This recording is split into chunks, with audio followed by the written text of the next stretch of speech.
हिंदी की online classes में आप सभी विद्यार्थियों का एक बार फिर से स्वागत है।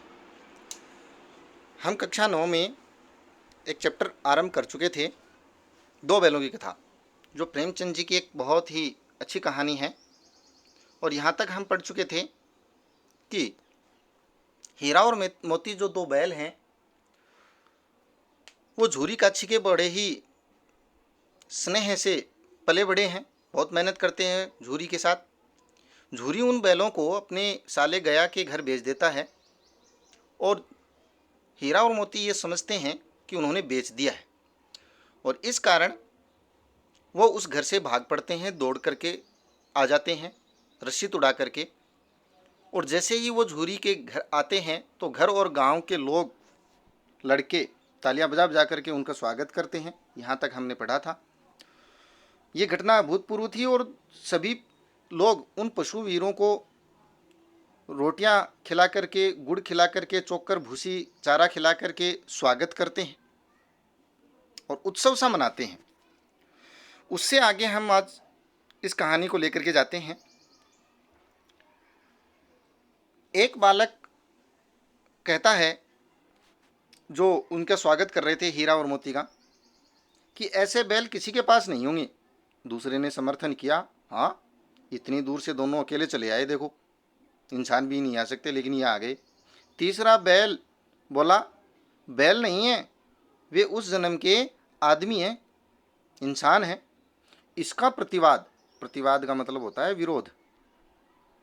इसका प्रतिवाद करने का किसी को साहस नहीं हुआ और सबने मान लिया कि हाँ, ये इंसानों की तरह ही हैं। झूरी की स्त्री ने बैलों को द्वार पर देखा तो जल उठी।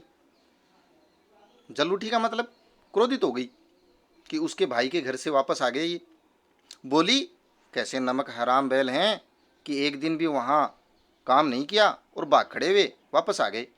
झूरी ने अपने बैलों पर यह आक्षेप यानी आरोप न सुन सका था और प्रतिवाद करते हुए बोला, नमक हराम क्यों है? चारा दाना न दिया होगा तो क्या करते? वापस आ गए। अर्थात गया ने उनको खाना वाना नहीं खिलाया होगा तो बैल क्या करते? वापस आ गए। स्त्री ने रोब के साथ कहा, बस तुम ही तो बैलों को खिलाना जानते हो, और तो सब पानी पिला पिला कर ही रखते हैं। झूरी ने चिढ़ाया, अरे चारा मिलता तो क्यों भागते? खिलाया नहीं इसलिए आ गए भाग करके। झूरी की स्त्री फिर से चिढ़ गई, भागे इसलिए कि वे लोग अर्थात मेरे मायके के लोग तुम जैसे बुद्धुओं की तरह बैलों को सहलाते नहीं हैं, खिलाते हैं तो रगड़ कर जोतते भी हैं। ये दोनों ठहरे कामचोर, भाग निकले। अब देखूं कहाँ से खली और चोकर मिलता है। यहाँ चोकर यानी कि जो आटा वगैरह होता है, जो उनके ऊपर चारे के ऊपर छिड़क दिया जाता है। सूखे भूसे के सिवा कुछ न दूंगी, खाएं या चाहे मर जाएं। वही हुआ। मजूर यानी मजदूर जो उनका नौकर जो था, उसको कड़ी ताकीद मतलब हिदायत, एक प्रकार से आदेश दिया गया, ताकीद कर दी गई कि बैलों को खाली सूखा भूसा दिया जाएगा। ताकीद वैसे उर्दू का शब्द है, प्रेमचंद जी उर्दू के शब्दों का भी खूब प्रयोग करेंगे। बैलों ने नांद में मुंह डाला, नांद मतलब जहाँ चारा डाला जाता है उस पात्र में मुंह डाला तो फीका फीका लगा, न कोई चिकनाहट न कोई रस। क्या खाएं? आशा भरी आंखों से द्वार की ओर ताकने लगे, देखने लगे। झूरी ने मजदूर से कहा, थोड़ी सी खली क्यों नहीं डाल देता वे? मजदूर बोला, मालकिन मुझे मार डालेंगी। अरे चुरा कर डाला। झूरी ने कहा, ना दादा, पीछे तुम भी उन्हीं किसी कहोगे, अपनी पत्नी की साइड लोगे और मैं फोकट में मारा जाऊंगा। मुझे सुनाएगी वो, पता नहीं क्या क्या कहेगी। दूसरे दिन झूरी का साला फिर आया। साले का नाम है गया। गया आ गया वापस और बैलों को लेकर के चला। तो अब की बार उसने दोनों को गाड़ी में जोत करके लेके गया, क्योंकि पिछली बार बहुत परेशान किया था। कोई पीछे रगेद रहा था, आगे नहीं बढ़ रहा था, पैर रोक देता था, आगे नहीं चल रहा था। तो गाड़ी में जोत लिया। 2-4 बार मोती ने गाड़ी को सड़क की खाई में गिराना चाहा, पर हीरा ने संभाल लिया। वह ज़्यादा सहनशील था। अब देखो, इसमें एक गर्म दल है और एक नरम दल है। हीरा है वो नरम दल है, शांत प्राणी है, दिमाग से सोचता है, और मोती थोड़ा गुस्सेल है। तो हीरा ने संभाल लिया, बोले नहीं नहीं, खाई में कैसे गिर दे। संध्या समय घर पहुंचे तो दोनों को मोटी मोटी रस्सियों से बांधा और कल की शरारत का मजा चखाया। मजा चखाया समझ में आ गया होगा, खूब पिटाई करी उनकी। फिर वही सूखा भूसा डाल दिया। अपने दोनों बैलों को खली भी डाली, चूनी भी डाली, सब कुछ दी, आटा वगैरह, खड़ वगैरह चिकनाहट के साथ खूब खिलाया अपने वाले बैलों को तो। और हीरा मोती को कुछ नहीं दिया। दोनों बैलों का ऐसा अपमान कभी नहीं हुआ जैसे अंग्रेज लोग करते थे। अपने लोगों के लिए अच्छी वाली सुविधा और हिंदुस्तानियों के लिए नहीं। झूरी इन्हें फूल की छड़ी से भी नहीं छूता था, फूल की छड़ी से भी न छूना, अर्थात थोड़ी सी भी मार, थोड़ा सा भी कष्ट न देना, मुहावरा है। उसकी टिटकार पर दोनों उड़ने लगते थे, अर्थात दौड़ने लगते थे। यहाँ मार पड़ी, आहत सम्मान की व्यथा तो थी ही, पर मिला भी तो सूखा भूसा। एक तो मार पड़ी, मान सम्मान भी गया, ऊपर से खाना भी खराब दिया। नांद की तरफ आंखें तक न उठाई, खाया ही नहीं उन्होंने, मानो भूख हड़ताल शुरू कर दी। दूसरे दिन गया ने बैलों को हल में जोता, खेत में ले जा करके, पर इन दोनों ने जैसे पाँव न उठाने की कसम खा ली थी, नहीं करेंगे काम, अच्छा मालिक नहीं है। वह मारते मारते थक गया, पर दोनों ने पाँव नहीं उठाया। अत्याचार करता गया अत्याचारी। एक बार जब उस निर्दयी ने हीरा की नाक पर खूब डंडे जमाए तो मोती का गुस्सा काबू के बाहर हो गया। भाई मित्र को मार पड़ी और मोती वैसे ही गुस्सेल स्वभाव का है, तो मोती है हल लेकर के भाग गया। हल, रस्सी, जुआ, जोत सब टूट टाट कर बराबर हो गया। अब यहाँ पर देखो किसानों की कुछ भाषा आई है, कुछ शब्द आए हैं, उसको समझ लेते हैं। हल जानते हो, रस्सी और जुआ। जुआ यानी बैलों के कंधे पर जो लकड़ी रखी जाती है, दो बैलों के कंधे पर जिसमें हल जोता जाता है, उसको जुआ बोलते हैं। एक जुआ द्यूत का खेल भी होता है, एक जुआ युवा को भी कहते हैं। और जोत, जोत किसे कहते हैं? जब हल लेकर के चलते हैं तो एक साथ में एक डंडी और रखते हैं, हलवाही लकड़ी की साथ साथ में, उसको जोत कहते हैं। सब टूट टाट कर बराबर हो गया। मोती उनको लेकर भाग गया। गले में बड़ी बड़ी रस्सियां न होती तो दोनों पकड़ाई में नहीं आते, लेकिन गले में बड़ी बड़ी रस्सियां थी, पकड़ लिए गए। हीरा ने मूक भाषा में कहा, अरे भागना व्यर्थ है।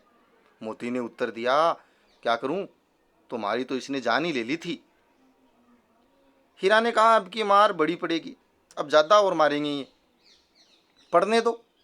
बैल का जन्म लिया है तो मार से कहाँ तक बचेंगे, मार तो खाएंगे ही, हैं ही बैल हम। गया दो आदमियों को लेकर साथ दौड़ा आ रहा था और दोनों के हाथों में लाठियां हैं, देख लो तुम, हीरा ने कहा। मोती बोला, कहो तो दिखा दूं मजा, अभी मैं भी इनको, मार पड़ती है तो पहले से ही मजा चखा दूं। लाठी लेकर आ रहा है, मैं डरता थोड़ी हूं इनसे। हीरा ने समझाया, नहीं भाई खड़े हो जाओ, मुझे मारेगा तो मैं भी एक दो को गिरा ही दूंगा। मोती ने कहा, अगर मुझे मारा तो मैं एक दो को गिरा दूंगा, इनकी पिटाई मैं भी कर दूंगा। हीरा ने कहा, नहीं, हमारी जाति का यह धर्म नहीं, हम लोग शांत प्राणी हैं, हम किसी को मारते नहीं हैं, हिंसा में विश्वास नहीं करते हैं, हम भारतीय और हम बैल भी। मोती दिल में ऐंठ कर रह गया, मन की बात मन में रख करके ही रह गया। गया आ पहुंचा और दोनों को पकड़ करके ले चला। कुशल ये हुई कि उसने इस वक्त मारपीट नहीं की, नहीं तो मोती भी पलट पड़ता। उसके तेवर देख करके रह गया शायद गया कि क्यों मारे भाई, अगर ये बिगड़ गया तो हालत खराब हो जाएगी हमारी, इसलिए उसको नहीं मारा। उसके सहायक समझ गए कि इस वक्त टाल जाना ही ठीक है, मसलत है, उपाय है, मार पिटाई अब ठीक नहीं है। आज दोनों के सामने फिर वही सूखा भूसा लाया गया। दोनों चुपचाप खड़े रहे। घर के लोग भोजन करने लगे। उस वक्त छोटी सी लड़की दो रोटियां लिए निकली। घर की एक छोटी बेटी है, वो उन दोनों बैलों के लिए रोटी लेकर के निकली और दोनों के मुंह में देकर चली गई। उस एक रोटी से इनकी भूख तो क्या शांत होती, पर दोनों के हृदय को मानो भोजन सा मिल गया। अच्छी लाइन नहीं कि एक रोटी से भूख तो शांत क्या होती, हृदय को भोजन मिल गया, मतलब मन तृप्त हो गया। और उनको लगा कि इस घर में भी कोई हमारा चाहने वाला है, हमारे ऊपर दया करने वाला है, अच्छे लोग भी हैं। और इस दया से उनको मानो पेट सा ही भर गया, मन भी भर गया। यहाँ भी किसी सज्जन का वास है। लड़की किसकी थी? भैरों की थी। गया का भाई है भैरो। उसकी माँ मर चुकी थी। सौतेली माँ उसे मारती रहती थी, इसलिए इन बैलों से उसे एक प्रकार की आत्मीयता हो गई थी, क्योंकि बैलों को भी मार पड़ रही थी और उसको भी मार पड़ती थी, ये बैल भी सौतेले हैं। तो सौतेला व्यवहार हो रहा था बैलों के साथ। वो इस बात को लड़की समझती थी कि सौतेला व्यवहार कैसा होता है। तो वो लड़की उनको एक एक रोटियां दे गई और बैल भी वो समझ गए कि यहाँ पर अच्छी जिंदगी का वास है, अच्छी लड़की भी है। दोनों दिन भर जोते जाते, डंडे खाते, अड़ते और शाम को थान पर, यानी जहाँ बांधने का स्थान होता है, वहाँ पर बांध दिए जाते और रात को वही लड़की, वही बालिका उन्हें 2 रोटियां खिला जाती। प्रेम के इस प्रसाद की यह बरकत थी कि 2-2 गाल भूसा, वो भी सूखा भूसा खा करके दोनों दुर्बल नहीं होते थे। प्रेम किसका? लड़की का, जो दया करके उनको एक रोटियां खिला जाती और उन रोटियों के साथ थोड़ा बहुत भूसा खा करके वो जीवन यापन कर रहे थे, फिर भी दुर्बल नहीं हो रहे थे। प्रेम का स्वाद ही ऐसा होता है, सुख में अगर एक सूखी रोटी मिल जाए तो अच्छी होती है। मगर दोनों की आंखों में, रोम रोम में विद्रोह भरा हुआ था। कौन सा विद्रोह? आज़ादी का, गुलामी से दूर जाने का। एक दिन मोती ने मूक भाषा में ही कहा, क्योंकि वो दोनों मूक भाषा में बात करने के लिए तैयार रहते थे, जानते थे, और बोला, हीरा अब तो सहा नहीं जाता। हीरा ने कहा, क्या करना चाहते हो? एक आध को सींगों पर उठाकर फेंक दूंगा। मोती ने कहा। हीरा बोला, लेकिन जानते हो, वह प्यारी लड़की जो हमें रोटियां खिला जाती है, उसी की लड़की है जो इस घर का मालिक है। यह बेचारी अनाथ न हो जाएगी। अगर तू भैरों को मार देगा तो वो अनाथ हो जाएगी, माँ तो वैसे ही मरी हुई है उसकी। तो बोला मोती कि मालकिन को न फेंक दूं, वही तो उस लड़की को मारती है, सारा किस्सा ही खत्म हो जाएगा। लेकिन हीरा ने बहुत बड़ी बात कही, बोला कि लेकिन औरत जात पर सींग चलाना मना है, यह भूल जाते हो। हम भारतीय लोग औरतों पर वार नहीं करते हैं, हिंसा नहीं करते हैं, ये भी हमारी विशेषता है। और ये प्रश्न भी बन सकता है कि हीरा ने जो ये बात कही है कि औरत जात पर सींग चलाना मना है, ये क्या समझाती है? कि औरतों का सम्मान करना चाहिए। तो मोती ने कहा, तुम तो किसी तरह से निकलने नहीं देते हो, बताओ तुड़ाकर भाग चलें क्या? हाँ, हीरा ने कहा, यह मैं स्वीकार करता हूँ, लेकिन इतनी मोटी रस्सी टूटेगी कैसे भला, ये तो बताओ, कैसे तोड़े इन रस्सियों को? मोती ने कहा, इसका एक उपाय है। पहले रस्सी को थोड़ा सा चबा लो, फिर एक झटके में जाती रहेगी, टूट जाएगी। चबा लेंगे तो थोड़ी कमजोर हो जाएगी ना। इसलिए रात को जब बालिका रोटियां खिलाकर चली गई तो दोनों रस्सियां चबाने लगे, पर मोटी रस्सी मुंह में नहीं आती थी। बेचारे बार बार जोर लगा करके रह जाते थे, मुंह में नहीं आ रही ये रस्सी, कैसे चबाएं, कैसे काटें। सहसा घर का द्वार खुला और वही लड़की निकली। दोनों सिर झुकाकर उसका हाथ चाटने लगे। दोनों की पूंछें खड़ी हो गई।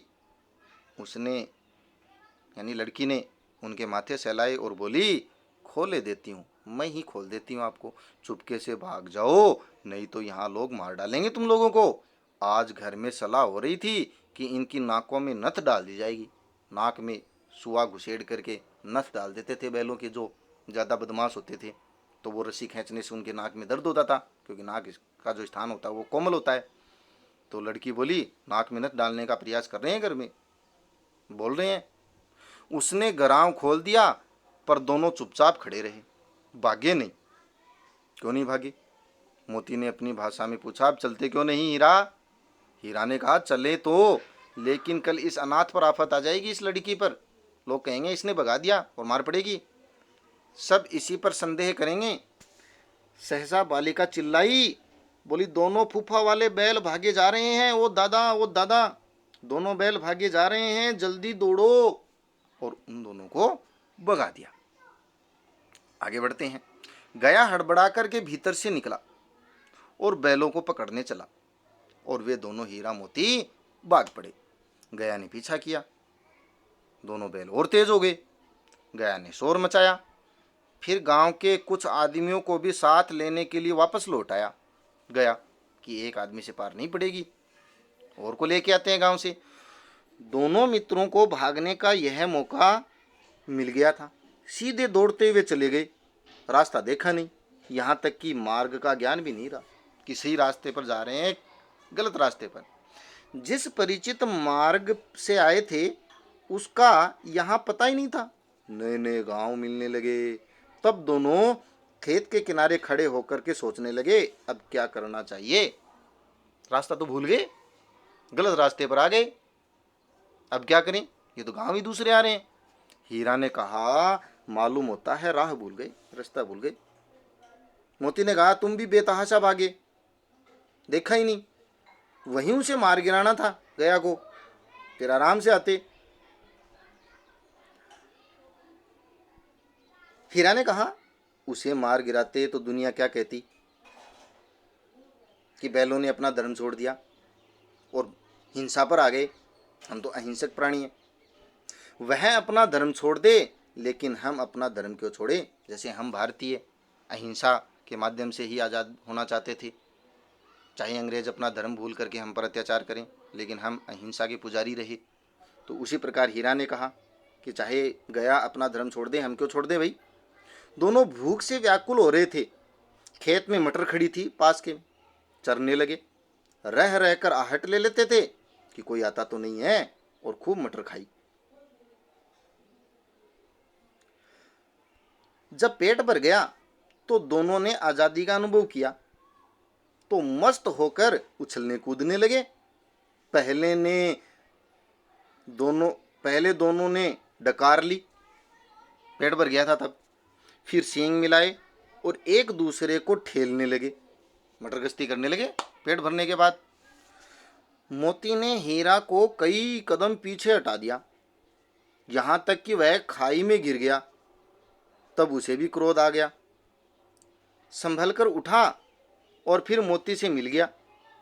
मोती ने देखा कि खेल में झगड़ा हुआ जाता है, तो किनारे हट गया और दोनों ने अपना क्रोध भी शांत किया। यहां तक हम पढ़ चुके हैं और कहानी का अगला भाग आरंभ हो रहा है। अगले आरंभ हो रहे भाग में एक नया किस्सा आरंभ होगा। वीडियो लंबा न बने और कहानी अच्छे से समझ में आए, इसलिए आगे के भाग को हम अगली कक्षा में आरंभ करेंगे। यहाँ तक आशा है कि आपको समझ में आया होगा। अगर कोई प्रश्न हो, कोई दिक्कत हो तो कमेंट बॉक्स में ज़रूर पूछे प्रश्न। आज के लिए बस इतना ही, मिलते हैं अगले वीडियो में इसी आकर्षक कहानी के साथ। तब तक के लिए बहुत बहुत धन्यवाद।